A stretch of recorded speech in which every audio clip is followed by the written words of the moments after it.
Good evening, gentlemen. Good evening. Randy M, thank you so much for hopping on tonight. Hope you guys are doing well. Let's get this show started, why don't we? Agility from the champion. Oh, deep six! That could be it. Delivers this deep six.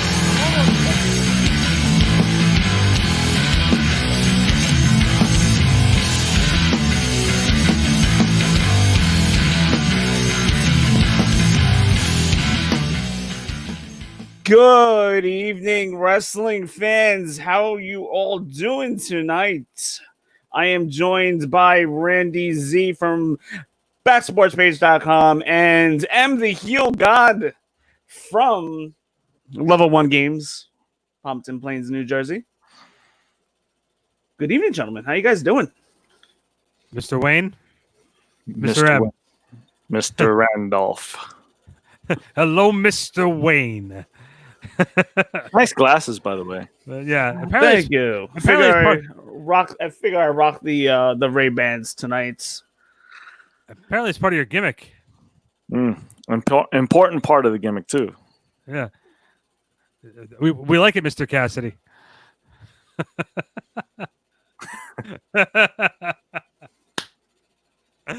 I cannot wait to touch on that, but I'll wait a little bit.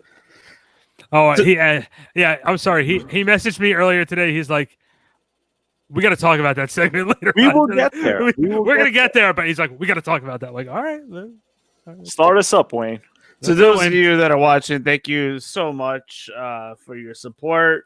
I wanted to thank you guys first instead of waiting until the end of the show. We got followers from London, Ireland, Germany, Bangladesh, Pakistan, and much more, including our own country. And the Bronx.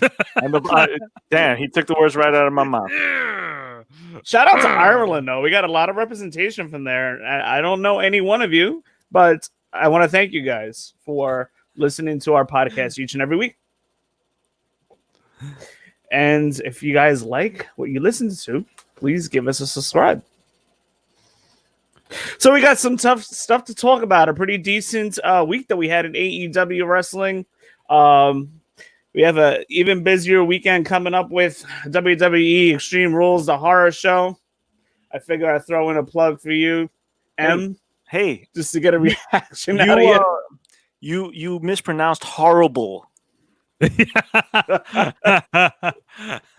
Oh man, you remember this is an AEW show. This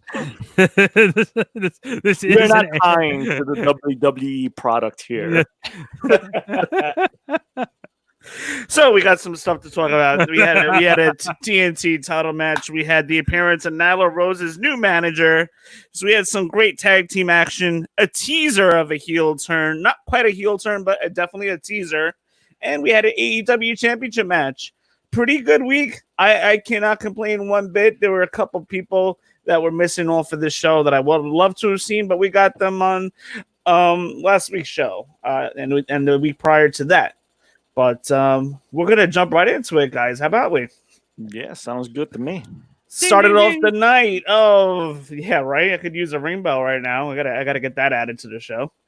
But starting off the night of AEW Fight for the Fallen, we had the TNT title match, Cody Rhodes versus Sonny Kiss.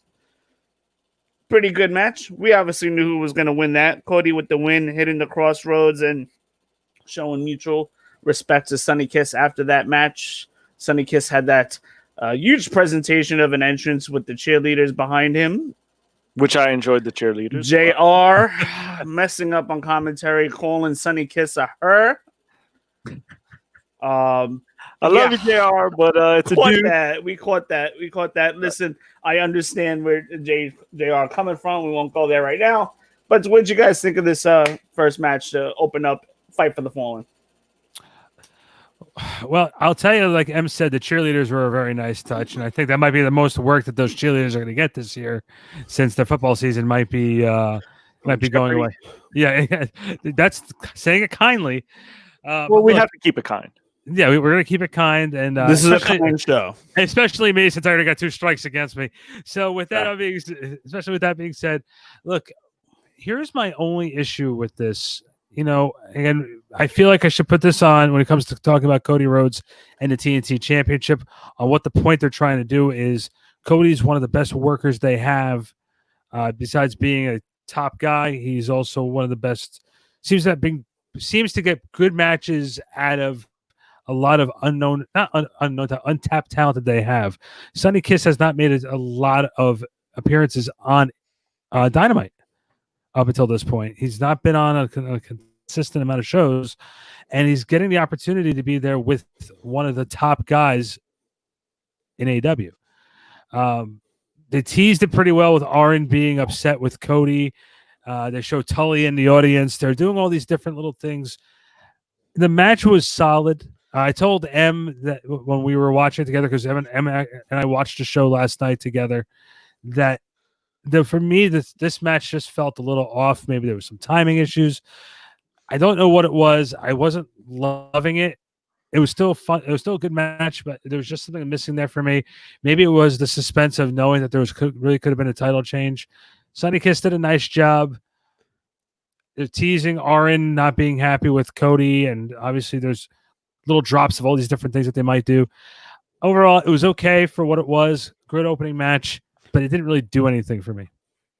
See, the way I saw it was in the very beginning of the match, it was a huge opportunity for Sonny Kiss. So it looked like his nerves got the better of him in the very beginning, but it was smooth sailing after maybe 2 or 3 minutes into the match. It was competitive, but honestly, we all knew the outcome of this. Now, what was really important to see was the dissension between Arn and Cody, and this is what I was hinting at. Well, I didn't really hint. I kind of pretty much said it last week, where even though I don't like Arn being there, there's got to be a reason.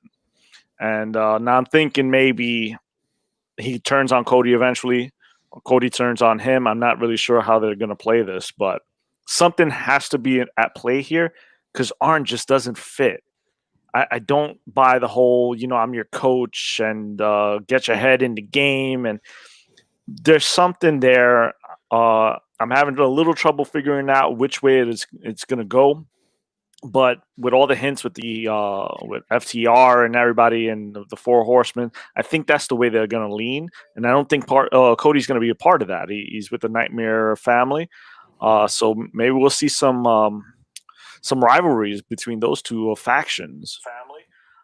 I got to ask you a question though with that too. Is you said Cody's part of the Nightmare family? It seems like Cody's not really a member of the Elite anymore. He really shouldn't be considered a part of the Elite anymore. I mean, to be honest, when Elite was Bullet Club, I mean, they brought him in pretty late. And I don't know, he just never seemed to fit in with Bullet Club. So he was part of the Elite. And now he has his own thing. And I think I don't know, I'm talking for myself here, but I see him more as a Nightmare family than I do the Elite.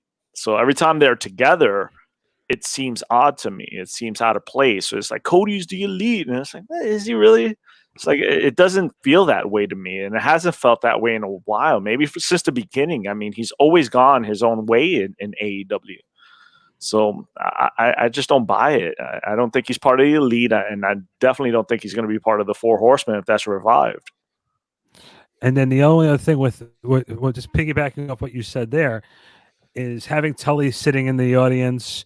Obviously, they're teasing something because Arn. This is the most animated we've seen Arn so far, as far as being, screaming, yelling, and you saw afterwards he made a statement saying he wasn't happy. He wasn't happy, and he says this might as well have been a loss, even though we won. Type of mentality. Like I hope you're right. I hope you're 100% right because he's just trying to pump him up. Well, no, yeah, thanks, Coach. I think we have to look at it also too. Unlike WWE, AEW will drop hints on where they're going with things compared to what WWE would always try and throw the biggest swerve in there. Like I said this to Wayne right before we started. You remember the tag team championship tournament when SCU was coming to the ring? The Lucha Brothers came out and attacked Christopher Daniels, and they ended up fighting SCU in the finals of the championship. So, like you said, and they know where they're going, they know where it's leading, so they already have a path. There's no going to be any swerve. So, I think right now, I'm just more paying attention to the hints. But seeing that's one of the things I've noticed is that they don't do swerves well in AEW. I mean, we're kind of spoon fed these breadcrumbs. And we kind of all see where it's going. I mean, we can sit here and go, all right, the good guy's going to win and the bad guy's going to win. But overall, we kind of all see where this story is headed. Next up, we had the Lucha Bros versus the FTR. Let me tell you something. AEW Tag Team Wrestling, they hit it out of the park every single week. FTR with the win. Dax takes the mask off of Rey Fenix. Phoenix distracted, and Dax gets the roll-up pinfall for the FTR. But meanwhile, we had a little something going on that we need to talk about. The Young Bucks super kick Butcher and the Blade from behind. And they get the keys. They come to the ring, give them to the FTR. And out comes Omega with a peace offering for beers for FTR. But FTR dumps those beers on Omega's head in response to the last time Omega dumped out the beer given by FTR. So this was a little bit of a retaliation from FTR, but a little bit more of a drastic way by dumping beer over the head. We see Omega get a little pissed at that, and we see a little scuffle. We'll talk more about Omega later on, but what did you guys think of this segment? What did you guys think of the match? I think we had a great match here. I thought the match was fun. I thought the placement of where the match was a little weird to see that big of a match be second, and especially I would have wanted that to be first, probably. I think you could have gone first, or you could have put that probably like right at the 9 o'clock hour. But so therefore, you have that big match feel right there. You know what? I had a real problem with the match. I thought the ending was clever. I think it took a little while for the teams to mesh, but once they got going a little bit, it was a fun match. The ending, obviously, you know where they're trying to go. Kenny Omega had a rough night. Let's just put it that way. But I had no problem with the Bucks and the Butcher and the Blade getting involved. I don't like the Butcher and the Blade looking like they're should be painting houses with the way they're dressed in all in white. And it just, I don't know. It was fine for what it was, but I felt it could have been a little bit more. I don't know. The Butcher and the Blade kind of remind me of like I don't know if you guys know this, like santeros, like they only wear white.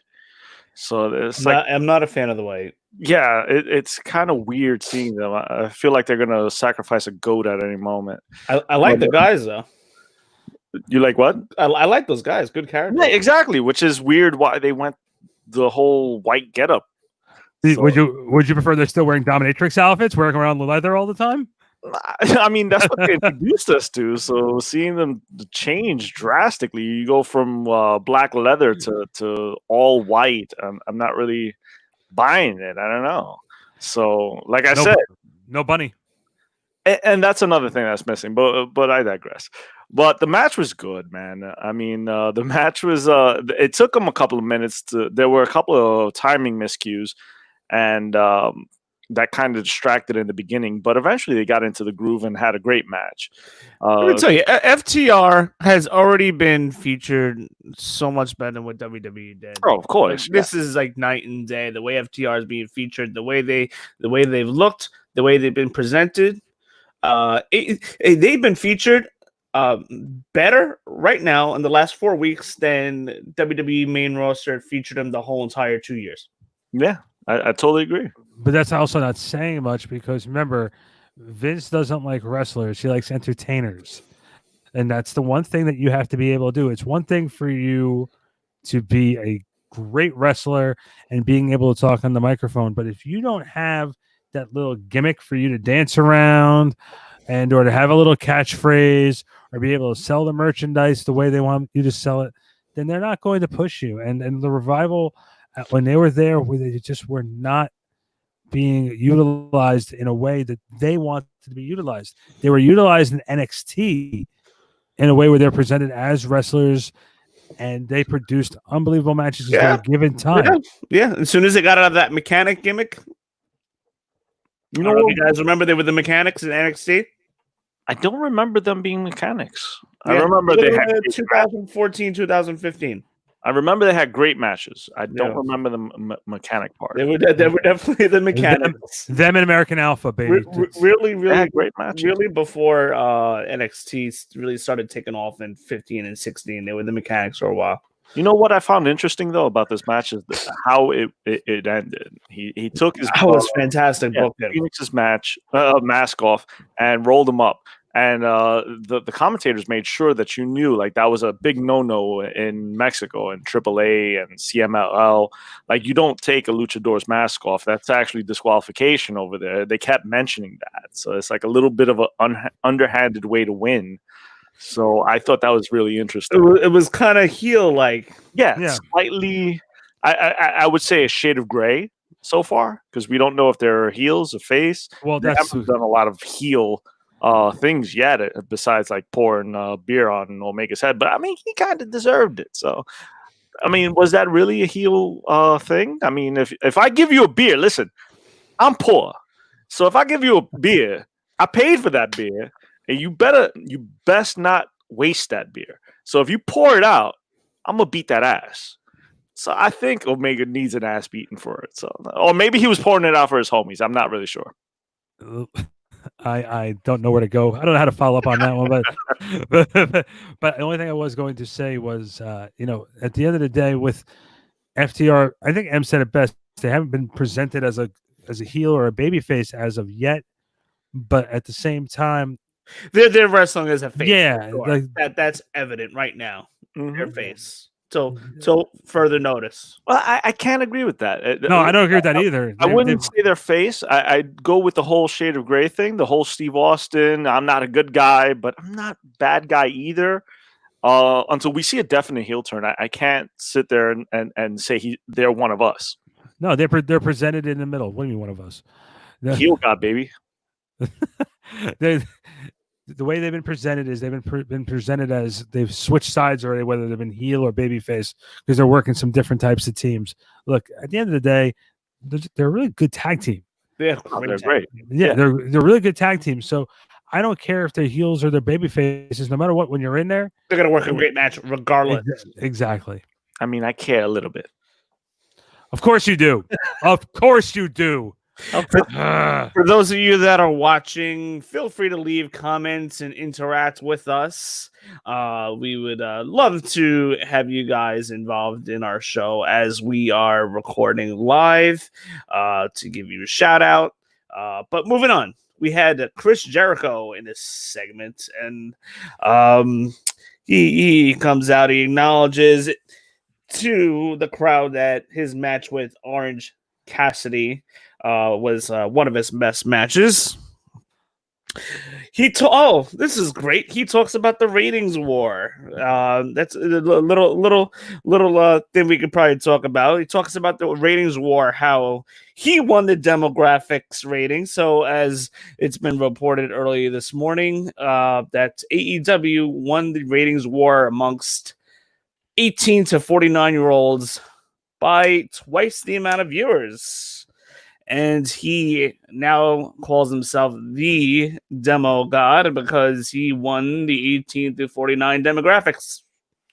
Jericho talks about everyone wanting a rematch, but says to Orange, if you want a rematch, he says to everybody, if you want to see a rematch, you aren't going to get it. Calls Orange Cassidy lazy, sloth. At this point, Orange Cassidy showed his face in the arena. Says he has a bad attitude. Come on, this guy doesn't even say a word to anybody.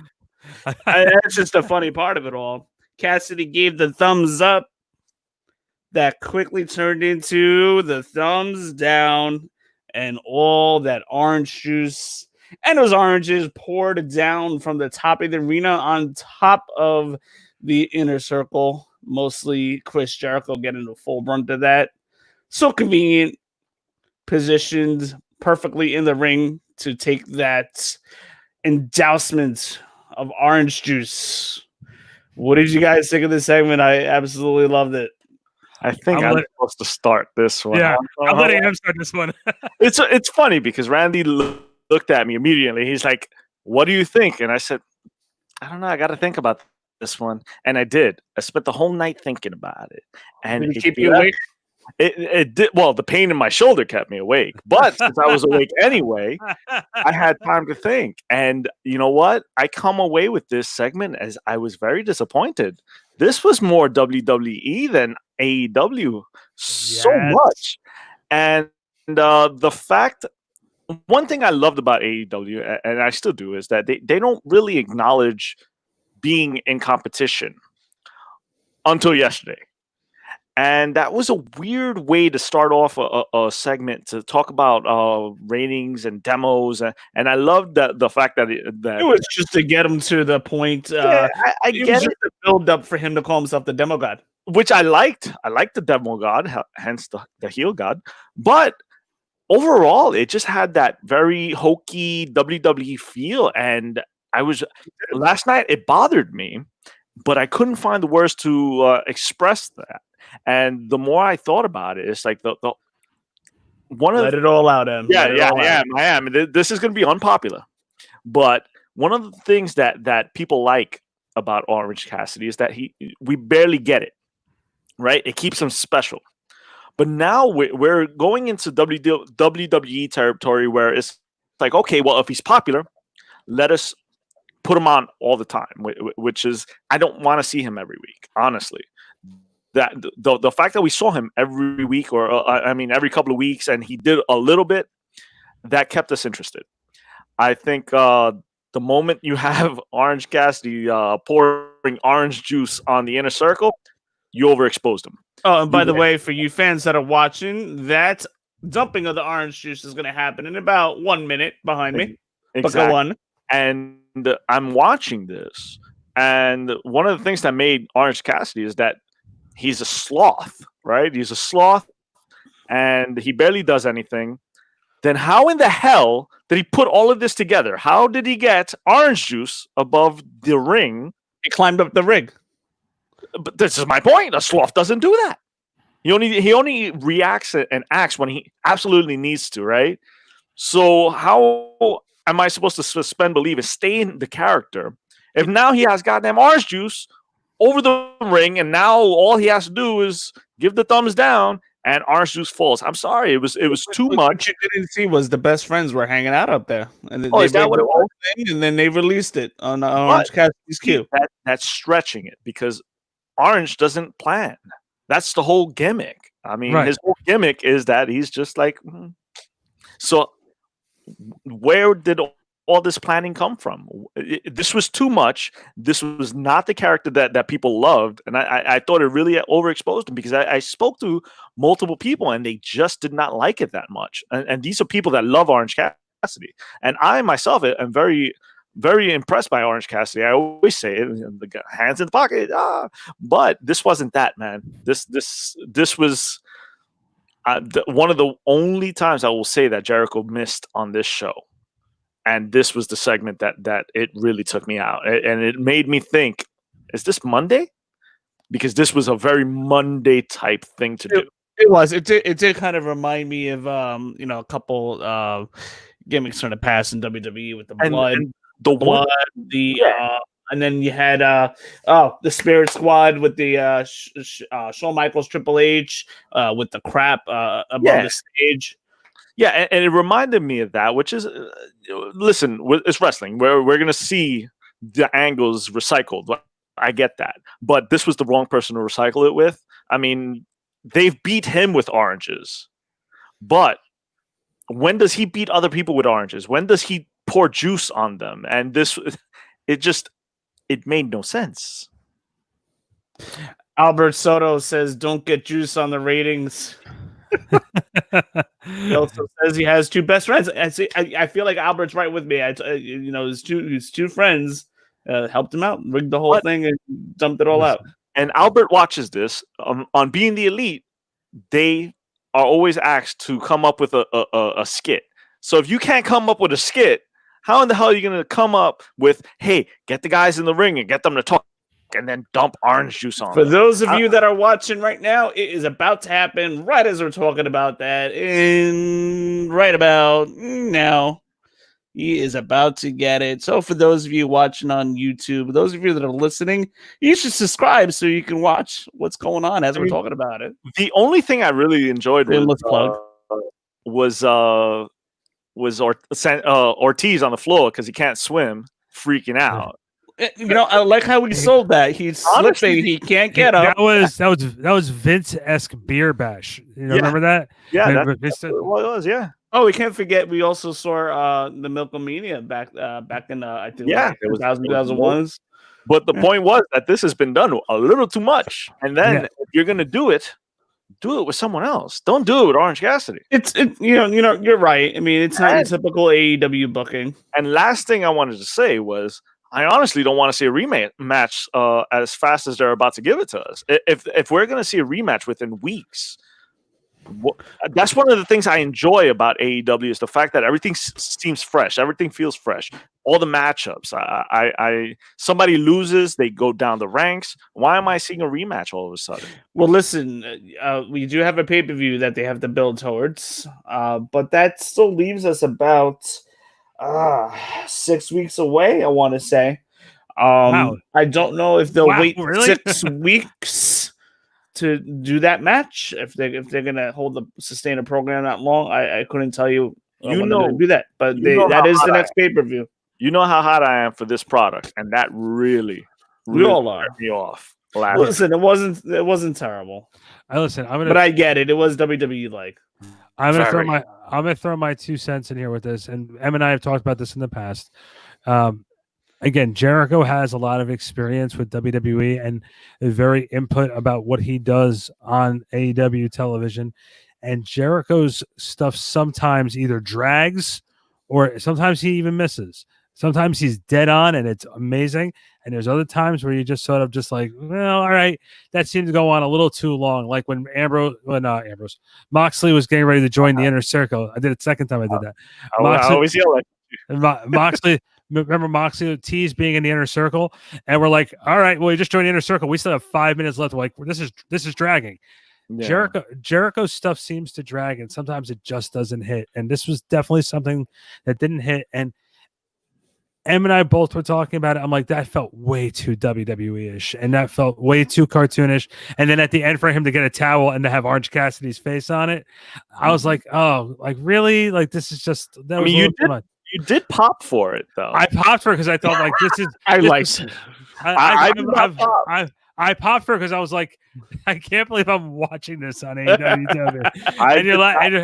And you're looking for it. I'm looking at it going because I'm a fan of Cassie, but then after really looking at it again and thinking about it, and then seeing the clip like 100 times, I'm like, this is everything that we're against right now. Yeah, exactly. Hey, listen, my initial feeling was like, this is hysterical. And then I'm like, no, it isn't. This is actually pretty sad. Listen, in the midst of you thinking that Jericho missed on this, he delivered a good promo. He was still funny. He was still entertaining. He was putting over his $7,000 jacket, which I thought was pretty funny. Yeah, but definitely does not look $7,000. But it was the content of what he started with too. It's the fact that, okay, you guys are the alternative. You shouldn't even sit there and talk, hey, we beat them in demographic. And to come out and say that, it's like, it looks like you're being defensive. Look, we lost in the ratings. They only lost, 3 weeks in a row, but they've won most weeks. The majority of the weeks, they won the ratings. These networks only care about the 18 to 49 demo, which is great right now. And Tony had said that in an interview. So why put it on TV? Why did that need to be reiterated with Jericho saying it? It didn't. It was a segue into saying that he was demo god, but even that I would sacrifice because it was just in poor taste. It made them look petty, and normally it's WWE that looks petty because they're the ones counter programming AEW. So why stoop to that level? And they should never have stooped to that level for the simple fact of, like we talked about last week, NXT finished somewhere, even though they won the rating war, the overall number.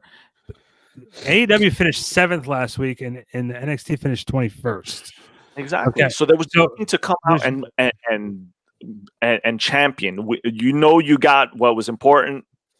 Why did that have to become a thing? And it was very disturbing to see that turn. And I kept looking at the screen. I'm like, am I watching this? It's like, it sounds like an excuse. Don't give us excuses, man. You guys are great. Don't go that route, man.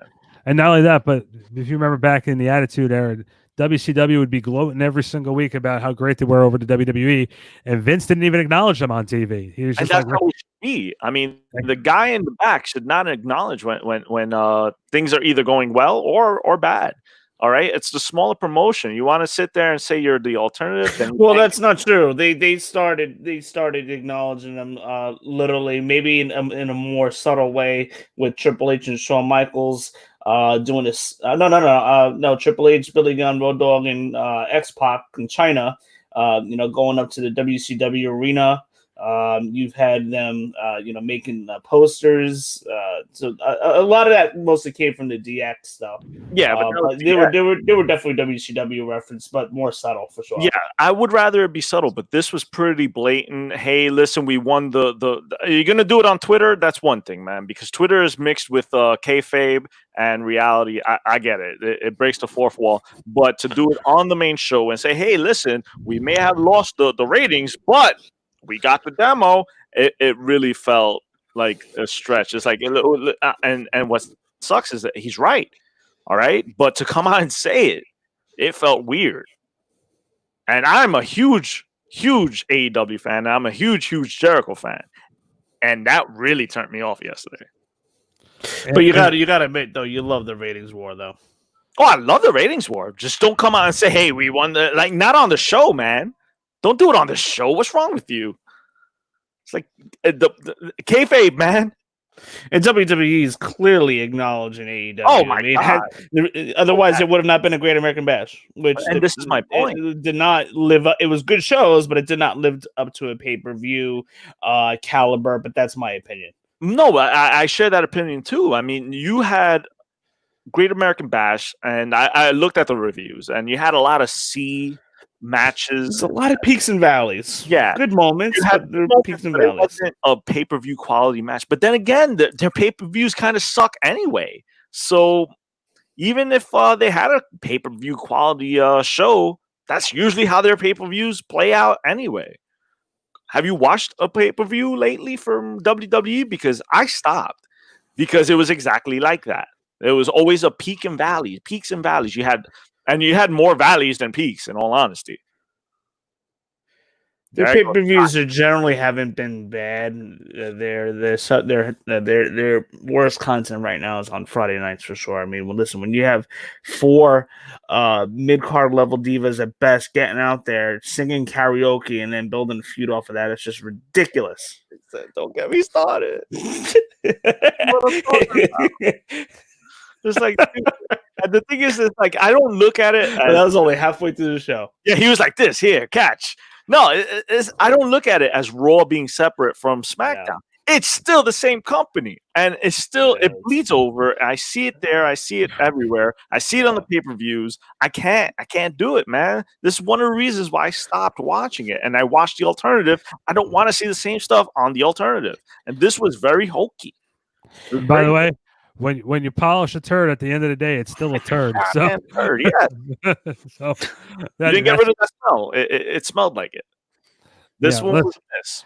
And look, and at the end of the day, too, AEW is not going to hit a home run in every segment, but this was far from it. And like Em said, and I until Em just said it now, I really didn't take it the way he put it, but he's 100% right. The Orange Cassidy character has always been like that guy where he just doesn't care. Like if you remember watching the Double or Nothing, and when he was coming out to the ring, he came over to the announce table. He's like, "How do you win this match again? You have to get the ladder." It's like, now I'm supposed to believe that he put all this together. It's like, come on, man. Now you're overexposing the character. All right, you're starting to make him do things that the character normally wouldn't do. I get they're trying to keep it fresh, maybe, and that was a stretch, but I think it was a strike one. All right, but that's an important part of what I'm saying. This is strike one with this character. Let's not strike out 2 more times. Yeah. Let me ask you, How about Jericho segue into the commentary? What did you give his commentary tonight? His commentary is great, man. I can't. Like, I was mad at him for like a couple of seconds that it went down that way, and then I totally forgot about it. Like 2 minutes later, because I'm listening to him, and I'm a huge Jericho fan. That dude can really talk. Yeah, he has a career from when his wrestling days are over. He wants to be. He's great, and he also, cheap plug. You can listen to the interview that I did with the guy from the Dark Side of the Ring, but he was the narrator for Dark Side of the Ring, and he did a tremendous job. Jericho is an unbelievable speaker, and he's great on Dynamite. And I think at some point too, him, Jim Ross, and Tony will probably be better than Excalibur. Just throwing that out there. Hey. Leave Excalibur alone. If I don't hear Tope, I enjoy Excalibur. JR needs to go. I wouldn't say go.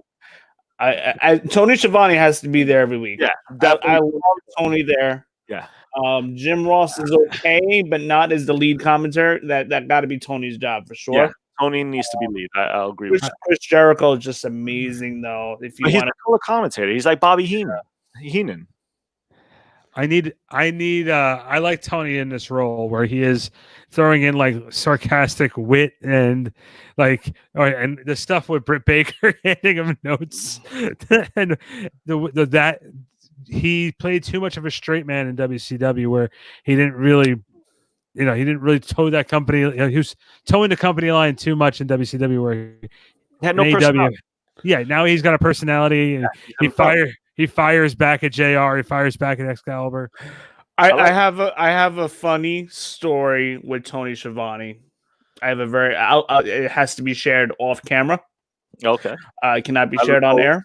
I look forward to it because it was like the old Wayne. The new Wayne would never done what he would have done. But I had Tony Schiavone laughing, very down to earth guy. He likes to laugh and have a good time. Where's the old Wayne? I want to make heel Wayne. The real heel Wayne. Well, the real heel Wayne, please stand up. Please stand up. He's wearing a mask. This is like actually Randy kind of knows a little bit of the old Wayne. I don't know old Wayne, man. I think we can't bring back the old Wayne. Listen, I want to point out one time. I'm sorry, this is so off topic, and I apologize for this. That's okay. But when we went to see a Monday Night Raw, we were sitting on the floor about 4 rows from the ring. We get there. Wayne turns to the crowd and starts chanting, "Let's go Red Sox! Let's go Mets!"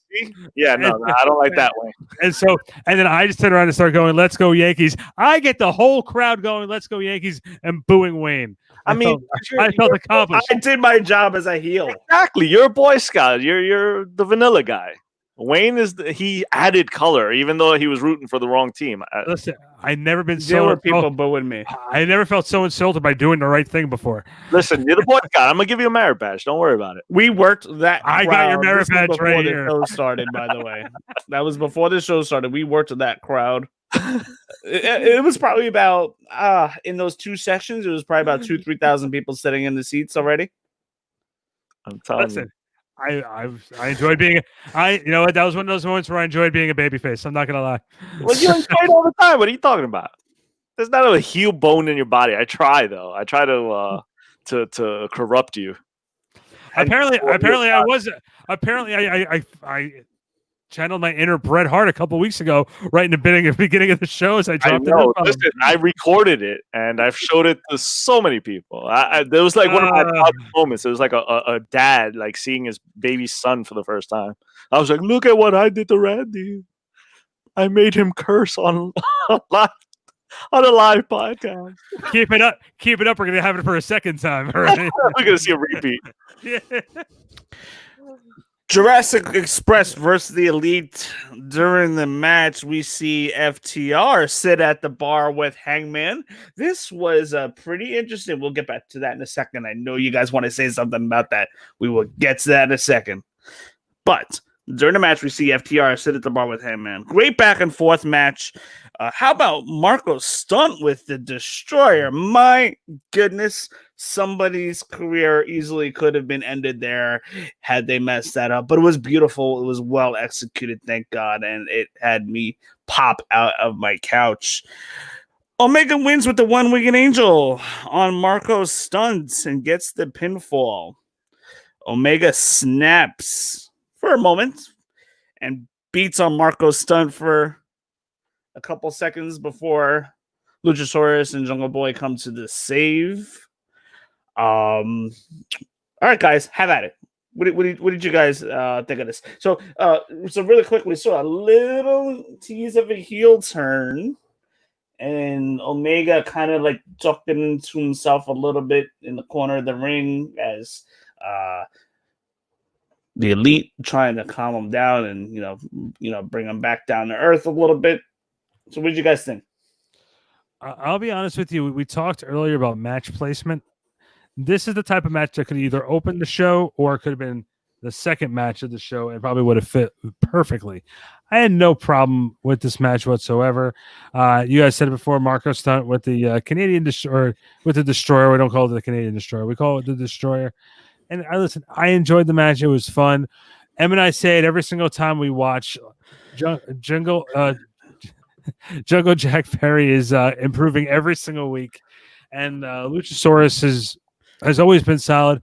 Marco, this was the first time I really watched Marco and enjoyed it. In fact, we had a moment in the store where even M was like, "Way to go, Marco!" And then he did the floss dance, and M goes 2 seconds later after I'm like, "This is my dude. I really love Marco, man." And the damn bastard does the floss. It's like, why? I just gave you props last week that you didn't do the floss anymore, and it's awesome that you don't do the floss. And literally, not even a week later, you go and mess it up, Marco. Thank you so much. Well, listen, he took some big bumps because of that. He's taking some big. He's taking some big bumps. Like if you think about him versus Lance Archer, like that from a couple of weeks ago, man, he's rugged. Like he's rugged and he's taken a lot of abuse. But to his credit, he's not. Listen, he's never going to be world champion. Okay, but like he's good. He's there to, in some sense, entertain. He's doing a great job, and he really sold me that he can really move around that ring last night. And I had no problem with this match. And then the stuff with Omega in the end. Look, Omega had a pretty frustrating night. He had beer poured on top of him, and deserved. And not only that, but he's finding out that his partner's sitting there hanging out with the guys that poured the beer on him. And then they have a whole. Well, he didn't find that out yet. I don't think. Yeah, he didn't find out yet. Okay, he's gonna find out that his tag team partner that is hanging out with the guys who poured the beer on him. Look, I think Omega needed something because I've said it on the show lots of times. As great as a wrestler Kenny Omega is around the world, I don't think we've gotten that presented to us in AEW.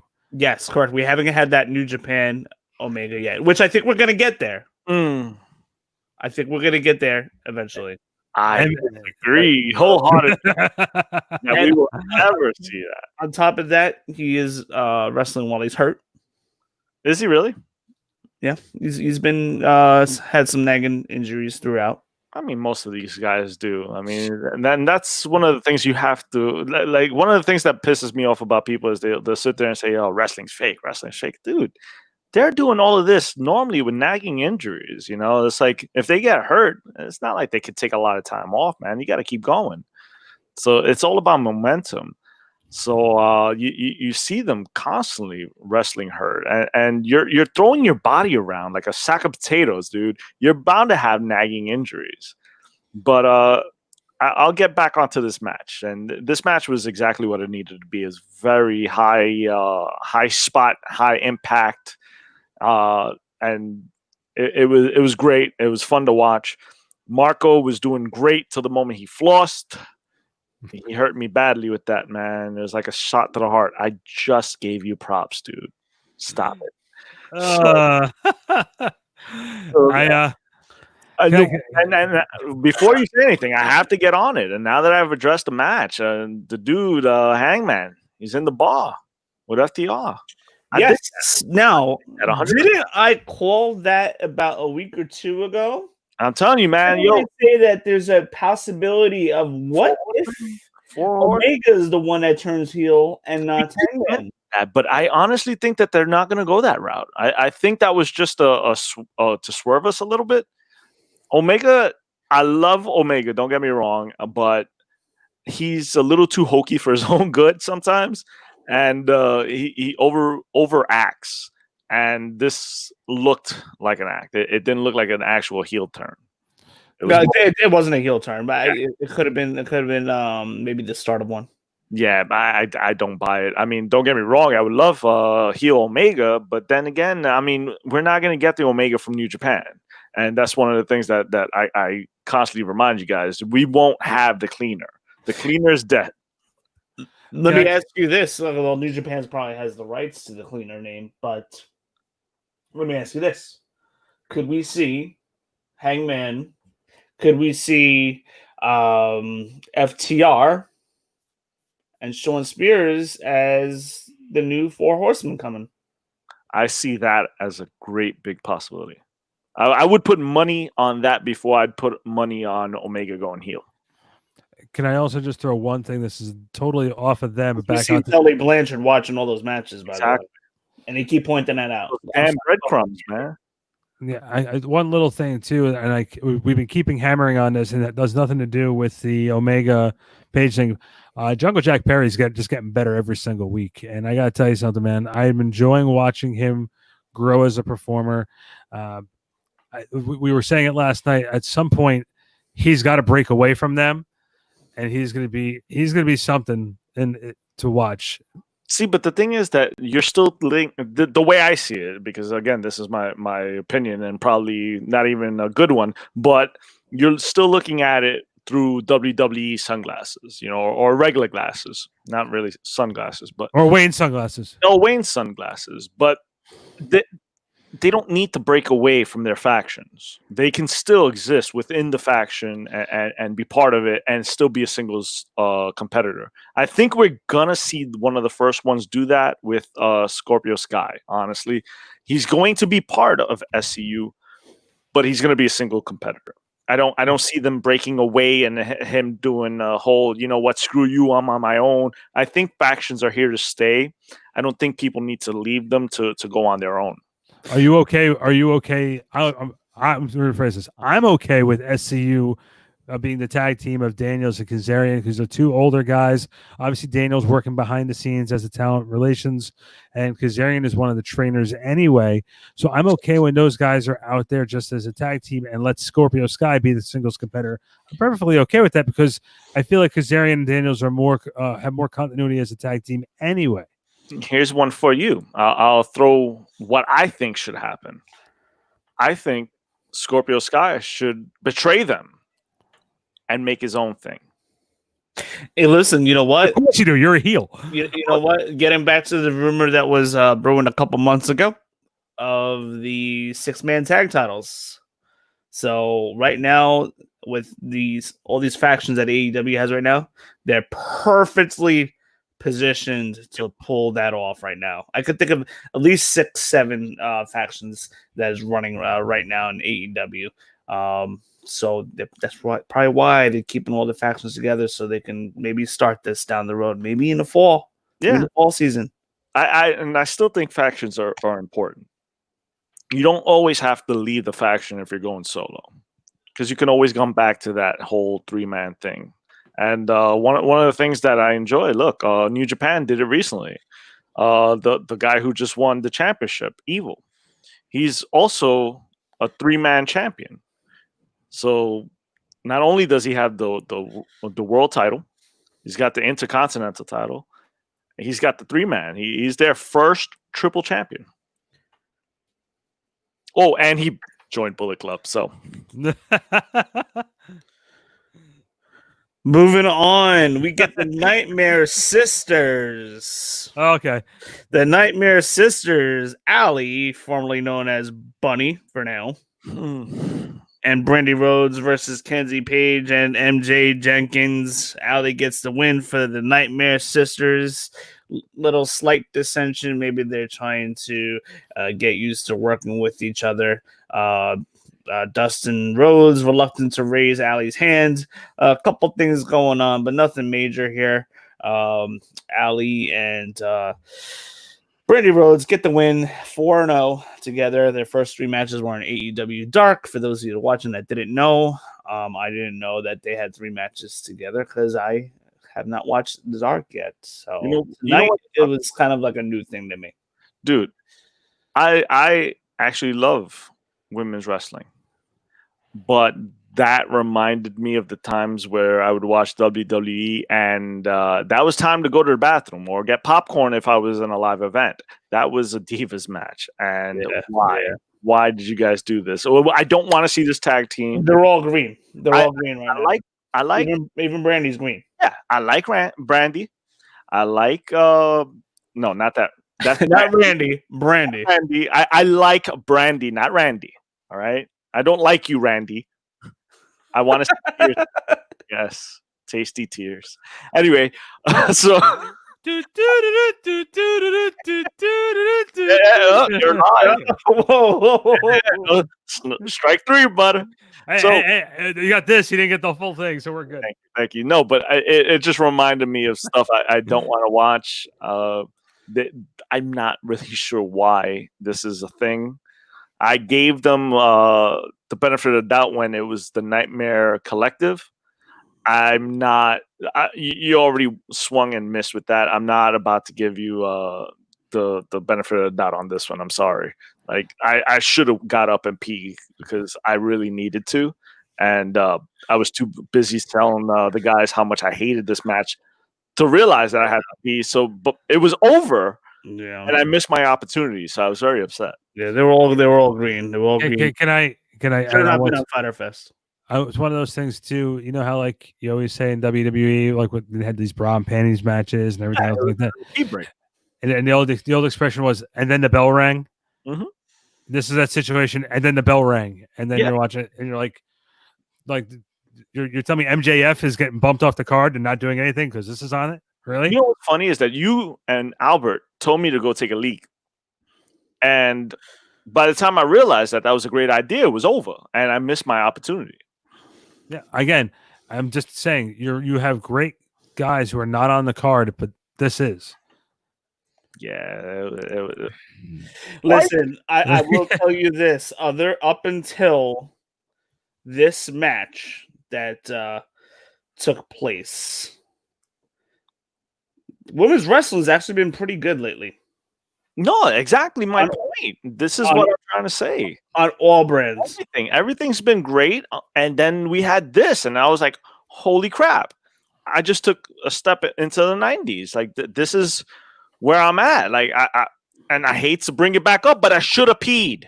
I should have gone to the bathroom because this was the perfect opportunity. I think the commercial, and I hate to say it, but I think the commercials were a little more entertaining than this match. This was bad. I was waiting for Lawler to yell "puppies, puppies" during this match. Yeah, that's what I expected you to scream that. I'm going to be honest. I really thought you'd be like, "Puppies, puppies." You love that old WWE stuff, so I expect you really just like talk about dogs for a while. Just for the record, this isn't about me. It isn't? It's not about me. It's about heel Wayne. I love those glasses, though. Yeah, why wouldn't you be wearing sunglasses at night? You know what? I'm a little jealous. Like, I don't have cool sunglasses like that. It's like for the same reason that wrestlers come into a lit up arena on the inside and wear glasses. Nothing different here. You know what's funny is I used to wear glasses when I wrestled, but it was pretty much because I was nervous. Are you nervous, Wayne? Not at all. This portion of the program about glasses and everything you need for video games over at Level 1 Games in Bompton Plains, New Jersey. I'm still wearing glasses at the store so nobody can know what I'm thinking. Moving on. Moving on. We had the Nyla Rose interview, and M, to your credit, you called it. You called the possibility of Vicky Guerrero as the new manager. As soon as she came out, I'm like, are you freaking kidding me? Dude, I'm over this. This is great. This is exactly what we needed, man. Listen, there's two things. Her voice is annoying. I can't stand it. In real life, she's a very, very down to earth person. Great person. The character. But her I character is can't stand it. I love it, and the fact that I don't like it. Listen, WWE missed out. They could have had her back. They could have had her doing something hokey over there. I honestly think that she should be here working with new talent and new storylines. And her, excuse me, I can't do it because I have a nice voice. But it's great to hear her, man. She's iconic, and I dig it. I dig it. I saw it from a mile away, and I'm happy that I was right because this had to happen. Because the moment that she came on AEW, WWE blackballed her. She wasn't allowed to use their wrestlers for her podcast. They weren't going to use her to show up on their show anymore. So it's like you might as well just use her at this point. It's like she needs a job. This is a paycheck, and I'm happy that she got it. I look forward to her cheating and being annoying and raspy. I like it. Randy, what do you think, man? I'm so excited. Vicky. It was the logical choice. It had to be. Like something that you and I had been talking about weeks ago when Nyla first said manager, we were like, it's got to be Vicky. It's got to be Vicky. And the problem was, could it have been? Well, not only that, but you're not gonna. I hate to say it this way. I'm not trying to sound like a jerk by saying it, but thought you well. You're not gonna have you're not gonna have like Tully manager. You're not gonna. Who else are you gonna really bring in to do it? And not only that, you have Tully. What? Why couldn't she have Tully? That just doesn't. That doesn't. She could have had it. It wouldn't have made sense, but she could have. Well, that's the same. That's almost like having Aaron with Cody. It's not really making sense. They're trying to make chicken salad out of what, but at the same time, look, this is the perfect fit, and I'm looking forward to seeing. I'm just looking forward to seeing where it goes, because I honestly think she's got a lot of momentum now. I think so, yeah. So you take her momentum and also take Britt Baker's momentum, and then you have Sheeta's momentum. It'll be very interesting to see where they're going with the division. Obviously, Baker's going to go with Swole as soon as she's back. So that's going to take a little while for her to get back into the title picture. So they're probably going to go Rose and Sheeta as far as the next. I'm cool with because that's absolutely happening. Yeah, Sheeta had the match with Ford, so it's not like it's an automatic rematch. Because I'm so against the automatic rematch. That's one of the things that annoys me. Yeah, I agree with you. So I'm looking forward to Vicky. Vicky, if you hear this, you're doing great. Vicky Guerrero, favorite. Favorite. Yeah. Vicky, if you hear this, listen, I love you as a person. You're very respectful in person when I've met you. But you got to get off the camera, please. No, Vicky, stay, baby, stay. You're natural. Excuse me. Did you hear that? Actually, did you hear the remix of her song? Yeah. Like, excuse me. As soon as I heard that, I jumped out of my seat, right, Randy? I looked like a monkey. I was just jumping on the seat. I was like, I told you it was Vicky. I went all ape, dude. I was genuinely an ape yesterday. All I needed was a banana, and I could have been at the zoo, man. I really lost it. It was great. Moving on. We had the AEW title match. Jon Moxley versus Brian Cage. And we talked about this in discussion last week of ways that they can get around this match with an ending that won't hurt Brian Cage. We've discussed about the possibilities of maybe Brian Cage passing out without tapping out or getting pinned. But we saw a pretty good match. We saw some good things out of Cage. We saw some excellent maneuvers by Jon Moxley. He pulled out some Brazilian Jiu-Jitsu stuff. This guy's been training in a dojo. Couldn't believe it.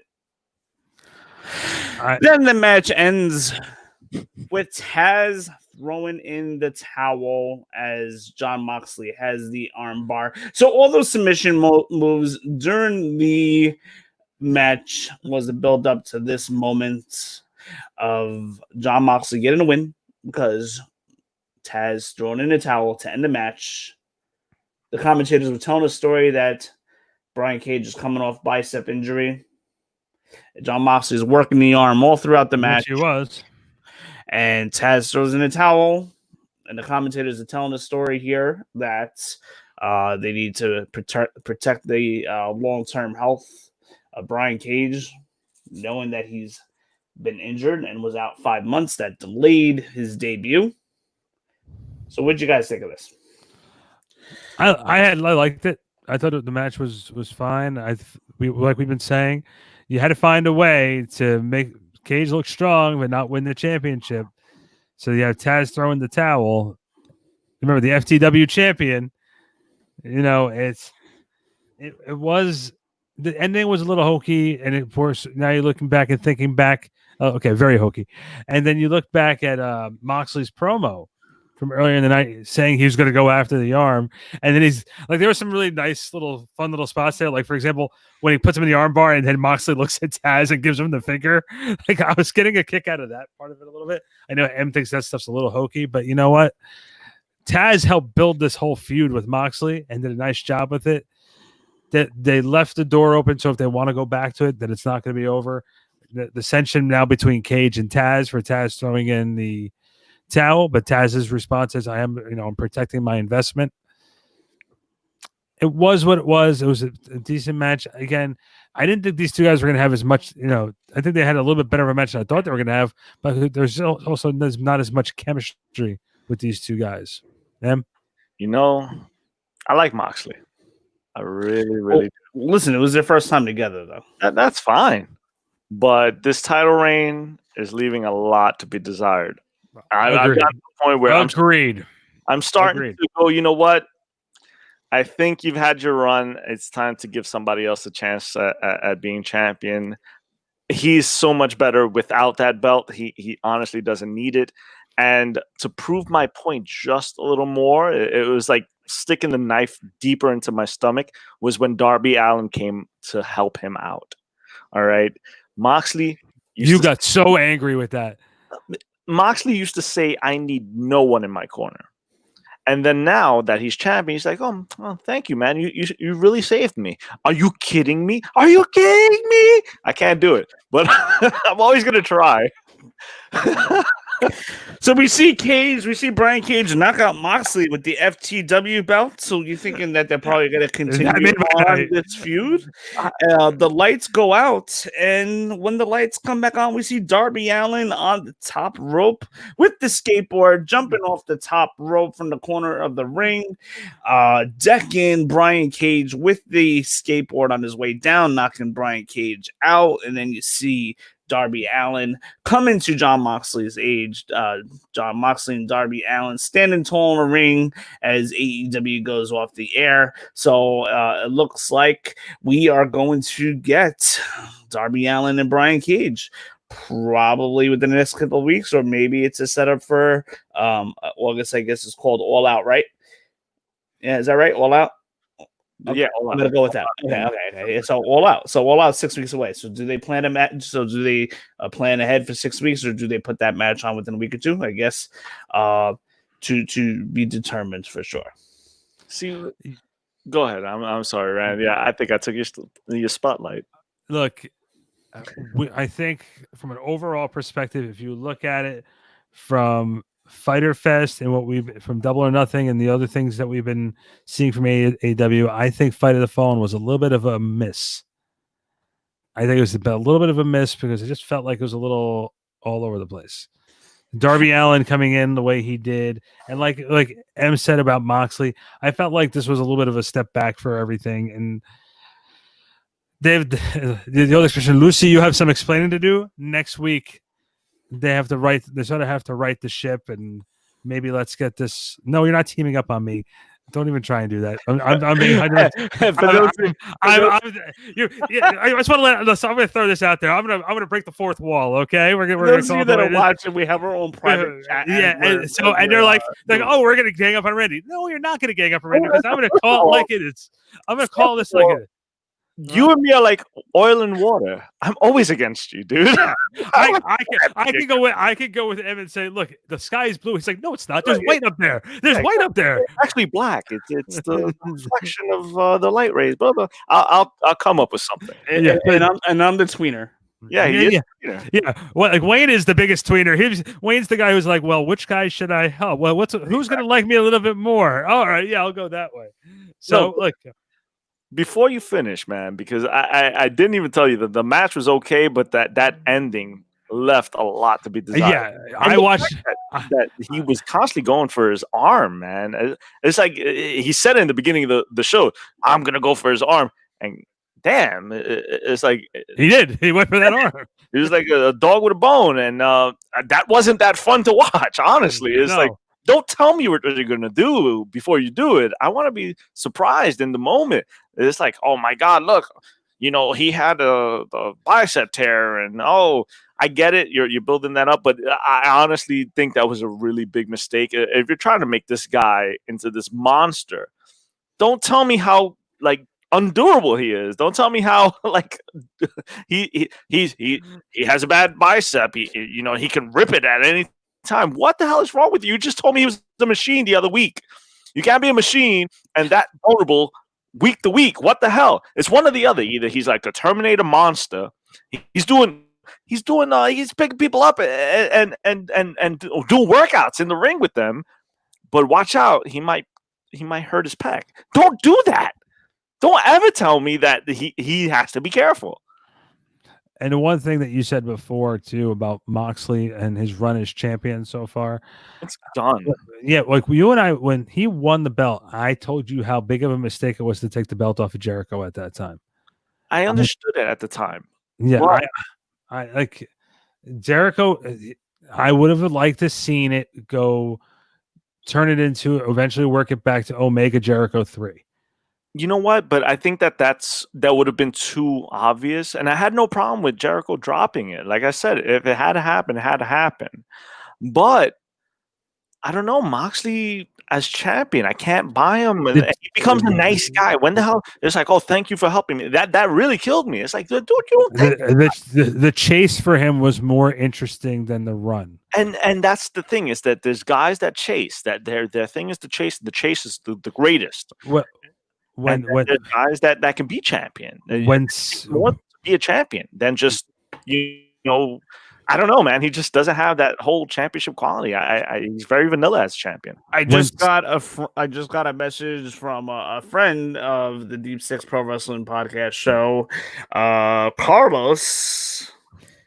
He says before we finish the podcast to mention that Moxley had to work the arm. It's ring psychology. You know what? I don't agree with that, because the whole time, right. Let's say listen, they already booked themselves into doing that. But that's the problem. Don't come out and tell me I got to work the arm and then go out and work the arm, because you're telling me, you're also telling your opponent that you're going to work your arm. You don't think he's going to plan for you to go after his arm? That in itself is going against psychology.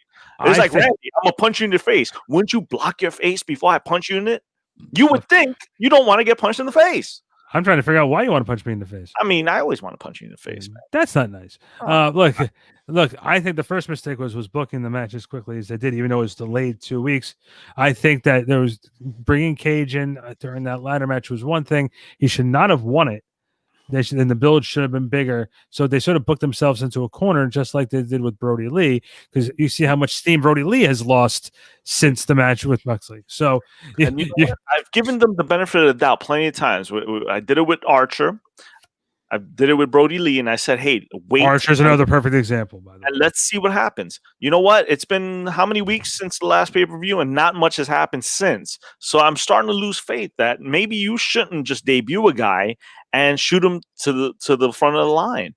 Why are you doing this? Because then he loses, and let's call a spade a spade. That was a sucky loss, and it was one that we saw couple of months ago with Cody and MJF throwing in the towel. So we saw a repeat there. Again, if you're gonna do a storyline and repeat it, let it be years, not a couple of months.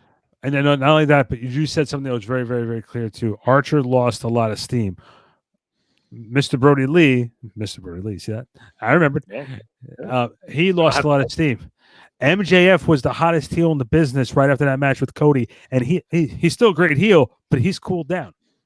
Of course he's cooled down, because if you're undefeated, why aren't you at the front of the line? Why is everyone skipping him? And he said it in a promo. I didn't want to believe it, but I gotta get, like, after seeing the way that everything's been played out, where Brian Cage comes out and they again, Carlos, you're somewhat right with the psychology, but right after the match, his arm is fine. I mean, if I'm wrenching your arm that much and for that long, play it off a little. He worked my arm. Like, sell it. He didn't sell it. He just got back up and started whooping Moxley some more. So to sit there and you're going to try to make the whole towel throwing realistic or whatever, you did a piss poor job. I'm sorry. Again, and you know what? I wasn't a fan of that. I actually, you know what? I would have not the way that Cage was booked up to this point. You know what? I would have took the title right off of Jon Moxley and give Cage a try and see if it works. Yeah, and then let Moxley. It would have been kind of in comparison to what happened with Brock Lesnar in 2002. The way he came on the scene, got the mouthpiece, and went against The Rock, and boom.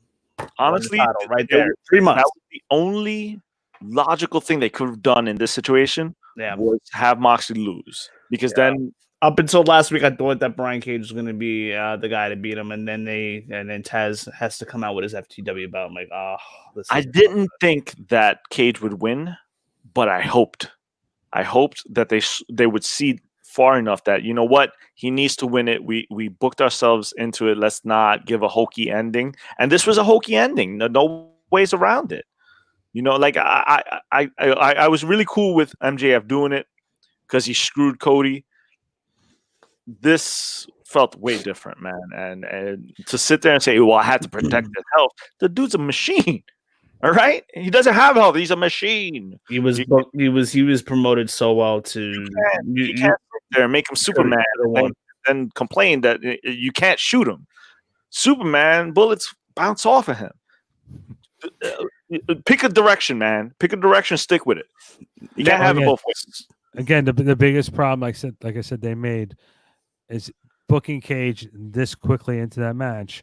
You should have I think if you would have had the build of him coming in, wrestling matches, having Taz keep calling Moxley out for a good while makes the anticipation bring a little bit longer. Not having him win that ladder match right away, but also for everybody else before he gets to the title, because even calling him out and building into anticipation, what was the excuse of Moxley not coming out? You make Moxley look like a punk. So you can't. But right now we're going back and doing a lot of armchair quarterback. They should have done this. We are, but poor ending. That's why we're not wrong. I'm just saying too. At this point now, you have to say, if it all comes down to now what happens next Wednesday. Is Cage and Moxley still going to continue, or are they just going to sweep it under the rug and then go on to the next thing? If they sweep it under the rug, go on to the next thing, that is the worst booking I've seen in a long time. I see them going with Darby Allin next. Well, that's absolutely happening. Darby Allin is facing Brian Cage. That's evidence. Yep. Speaking of next week, we get the TNT title match. Cody Rhodes will be defending the TNT title again. We have Hangman Page against 5 of Dark Order. We have a couple of females that I can't recall seeing on TV. They've been on Dark. Okay. So we have Ivelisse versus Diamante. So we have 2 women that we have not seen on live TV, but they will be on TV this week. So let's see what we get out of them. Hopefully a new opportunity.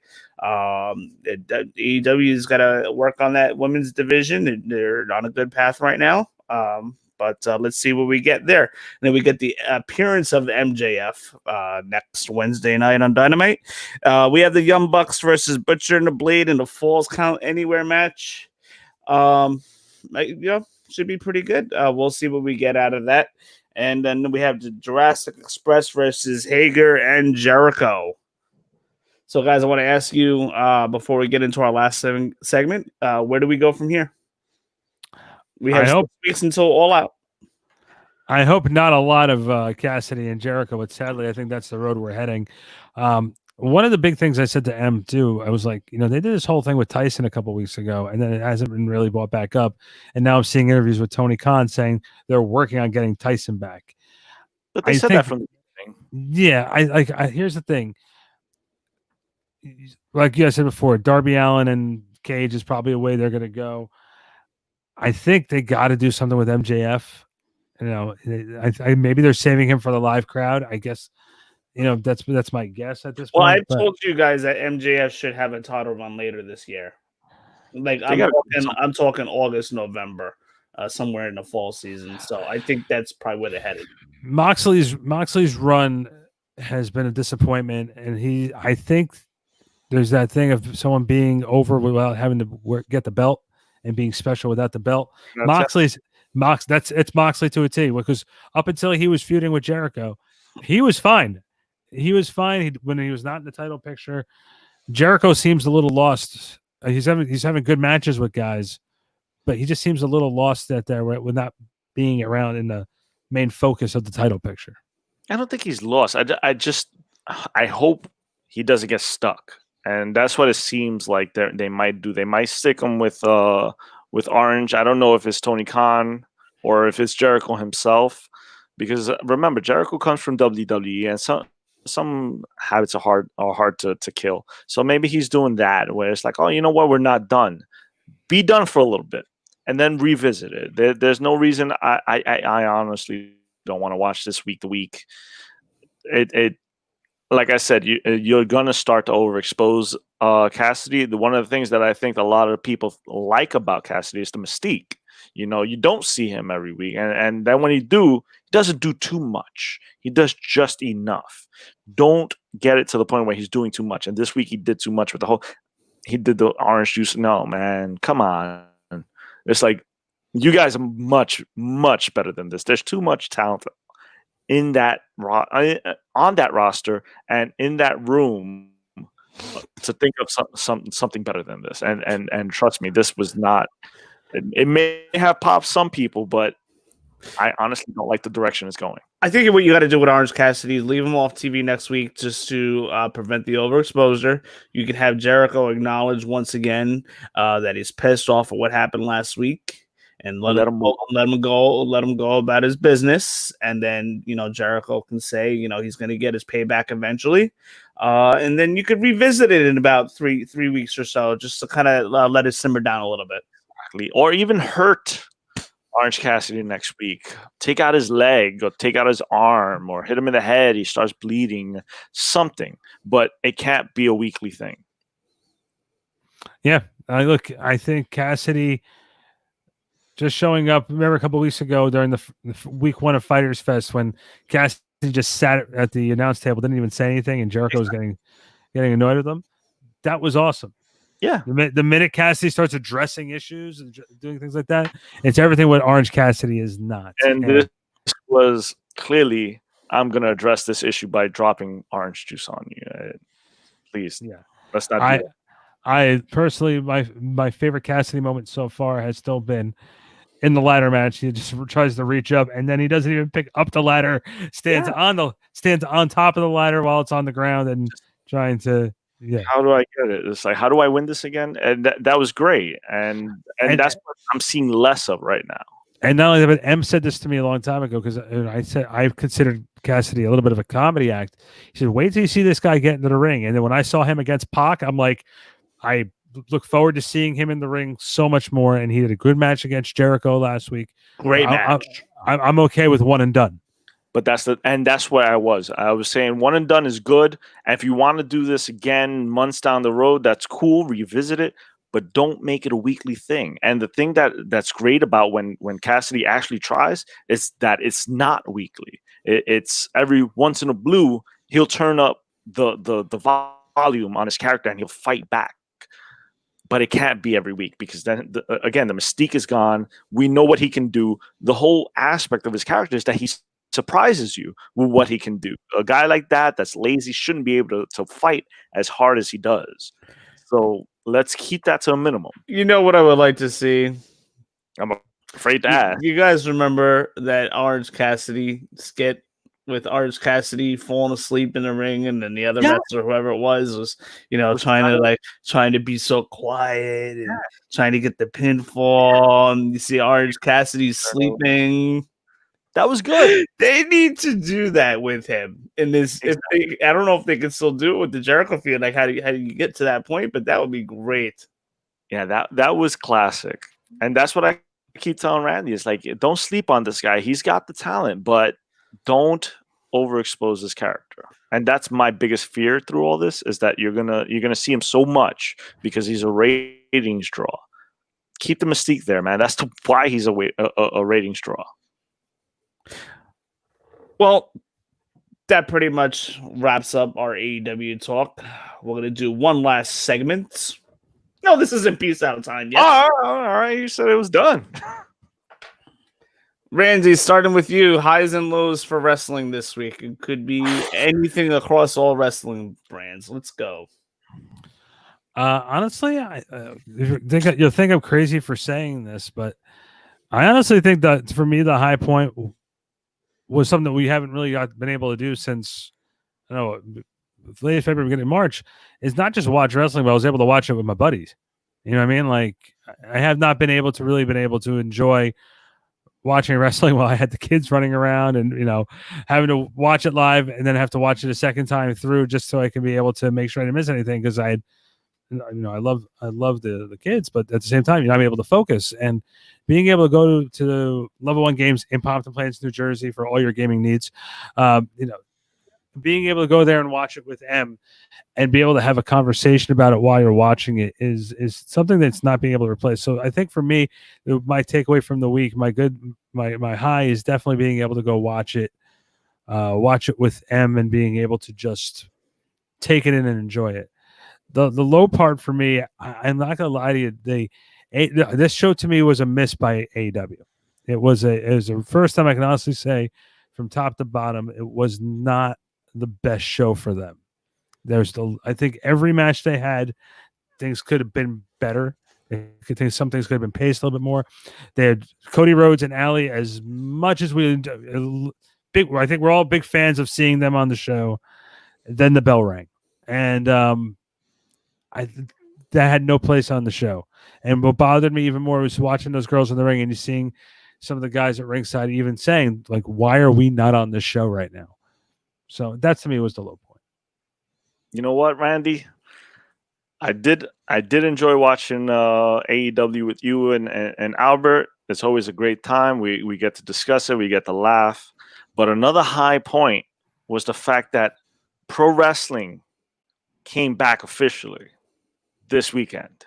All right. We had the New Japan Cup with people in attendance. All right. We had over 3,000 people watching it. I didn't think we would see this in 2020 again, where there's an audience watching professional wrestling. It felt great, and the show was amazing. And then the ending happened. And I don't know if you know, Wayne, but someone new joined Bullet Club. That was Herb. That was evil. And I lost my mind. I really And what's weird is I didn't see it coming. I should have, because his name is Evil.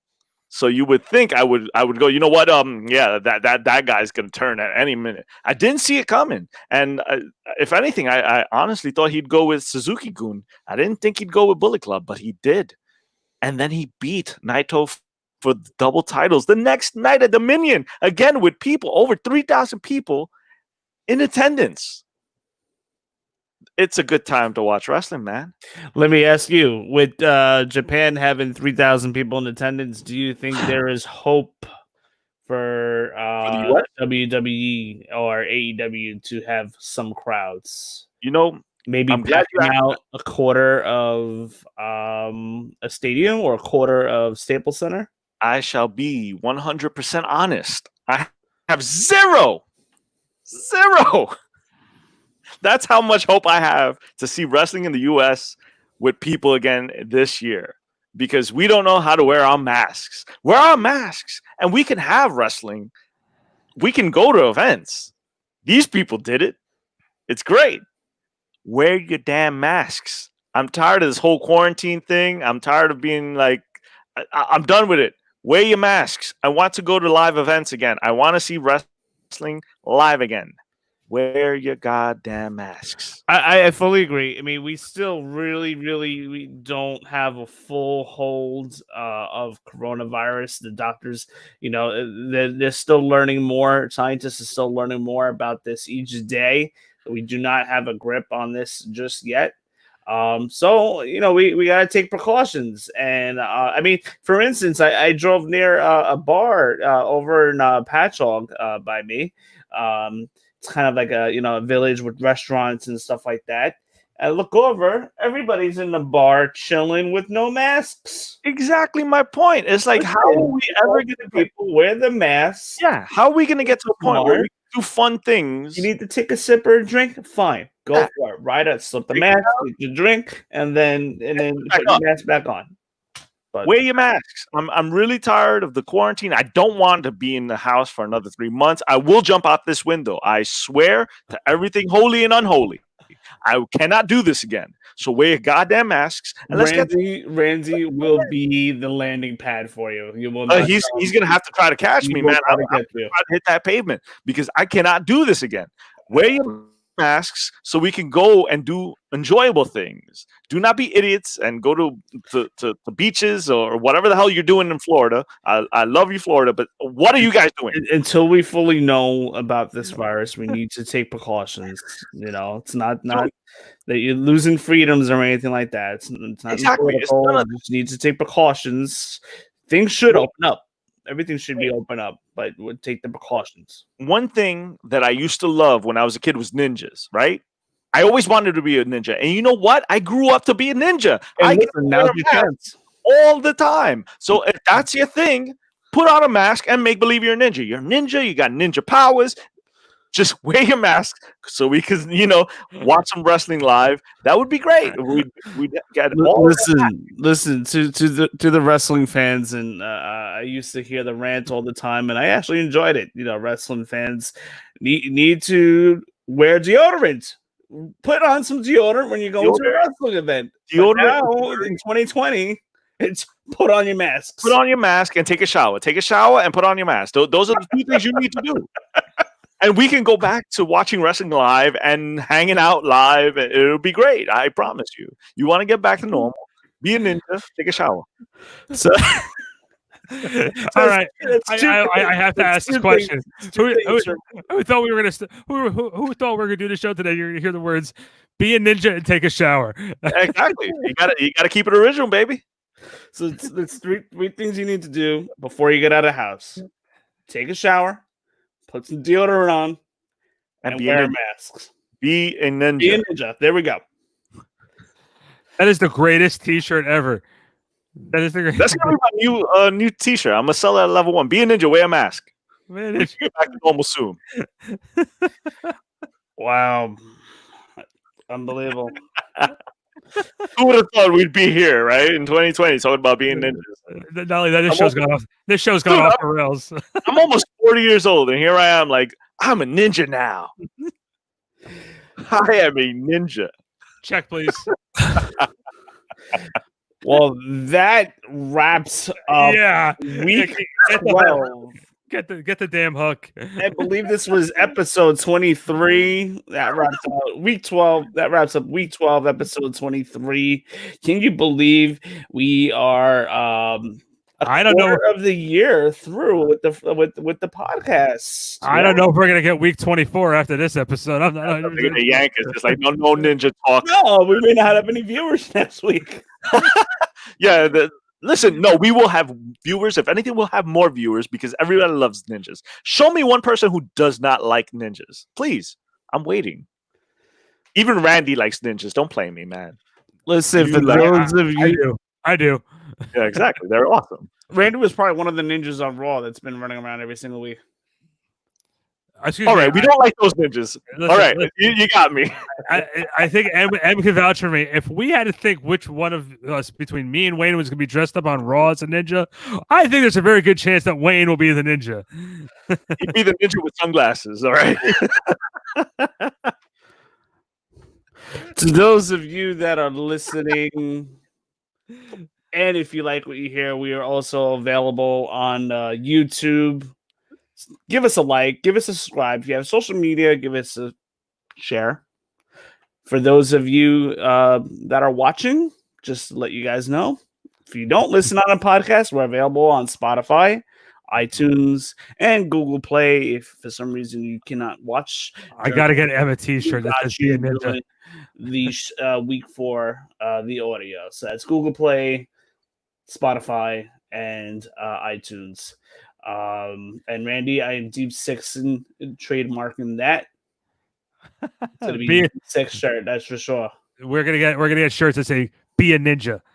And get them at level 1 games. And level 1 games, baby. To those of you that are watching, we will probably have a don't know for sure yet. So make sure if you're listening, give us a subscribe, because if we do WWE Extreme Rules post show, you will know about it. You'll get the alerts. This way, you will not miss out. We will do it just for the subscribers. That's again, the Extreme Rules only available for those who are subscribed to our YouTube channel. So don't miss out on that. We're trying to get you as much content as we possibly can during this quarantine season.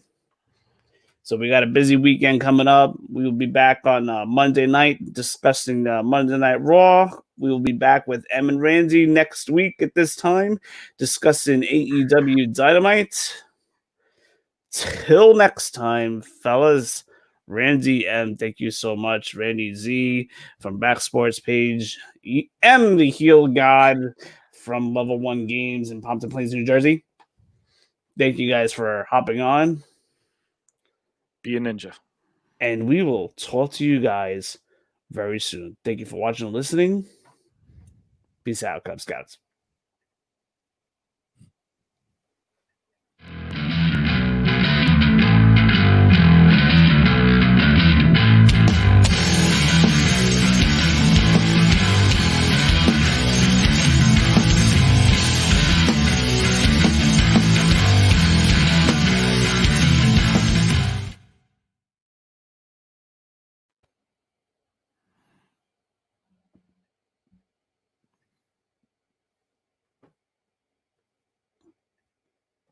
Edit.